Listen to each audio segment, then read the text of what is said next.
أخرى مقيمة خارج العراق لإجراء اتصالات مع وزارة المصالحة الوطنية لنزع السلاح.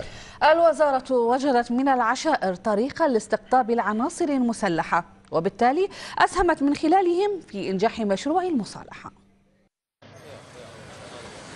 الحديث عن نزع سلاح الجماعات المسلحة أخذ يرتفع بعد إعلان 5 فصائل منها الانخراط في العملية السياسية من خلال مشروع المصالحة الوطنية الذي أعلنت الوزارة المعنية به عن ورود اتصالات كثيرة من جماعات مسلحة مقيمة في دول الجوار ودول أجنبية. وأفادت مصادر في الوزارة أنها تعمل على استقطاب القواعد والعناصر المسلحة لتلك الجماعات بعد أن أبدت قياداتها ما وصفته بالتزمت حيال المشروع. كما أن الوزارة وبحسب المصادر تسعى لشراء الأسلحة من تلك الفصائل وتريد توظيف العشائر والنخب الفاعلة في المحافظات وخصوصا الغربية منها لتنفيذ هذا المشروع. شيوخ عشائر قالوا أن هذا الموضوع هو صلب المصالحة الوطنية، فيما تخوف آخرون من إخضاعه للصراعات السياسية، داعين إلى استقلالية وزارة المصالحة لتنفيذ مهامها.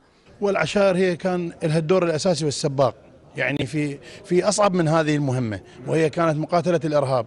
فهذه مهمة يعني ليس يعني بالصعوبة على العشائر العراقية. المصالحة الوطنية الوزارة ما تكون مسيسة، لازم تبقى لكل العراقيين حتى تقدر تقدم خدمات للعراقيين بصورة عامة. شيوخ العشائر من خلال لقاءاتهم بوزير المصالحة الوطنية واستقباله في مضايف المشايخ البارزة عرضوا جملة من المطالب يرون أنها قد تدفع المسلحين إلى نزع السلاح، منها ما يتعلق بالخدمات وفرص العمل وإصلاحات دستورية وإلغاء المحاصصة وترشيق الوزارة وحل مفوضية الانتخابات ومحاسبة المفسدين، لكن أبرزها يتعلق بإلغاء قانون المساءلة والعدالة وإطلاق سراح المعتقلين. عملية الانخراط بالعملية السياسية الحقيقة مسألة أيضا معقدة وصعبة وتحتاج إلى وقت وإلى يعني المؤتمرات اللي أشرنا إليها وإلى تفاعل وتواصل مع الحكومة. هذه الأمور كلها الحقيقة اقتنع بها العراق في الداخل واقتنع بها العراق بالخارج بعد أن أصبح مهددا نتيجة للاضطرابات اللي حصلت في الدول العربية، ويعني هناك مشروع لإعادة تهجير العراقيين مرة أخرى. هذه المسائل المعقدة تحتاج منا إلى إعادة نظر في كل الأمور. وزارة المصالحة التي أعلنت رفضها لأي مصالحة مع حزب البعث المنحل أو تنظيم القاعدة الإرهابي بوصفه محرما دستوريا، قالت إن معظم المطالب المقدمة مشروعة، لكن بعضها بحاجة إلى تشريع أو قرارات قضائية وهي مناطة بالبرلمان ومجلس القضاء الأعلى، لكنها لم تعلق فيما إذا كان هذا الأمر قد يؤخر تقدم خطواتها المرسومة. المسائل التي تحتاج إلى قوانين وتحتاج إلى دستور، فالبرلمان هو المسؤول عن التشريع، وبالتالي أي تعديل يختص به البرلمان ذلك من شأنه ثم يقوم التنفيذ. المصالحة مع الأفراد ليس فيها خط أحمر. المصالحة مع كيان باعتبار البعث الصدامي هكذا منصوص في الدستور.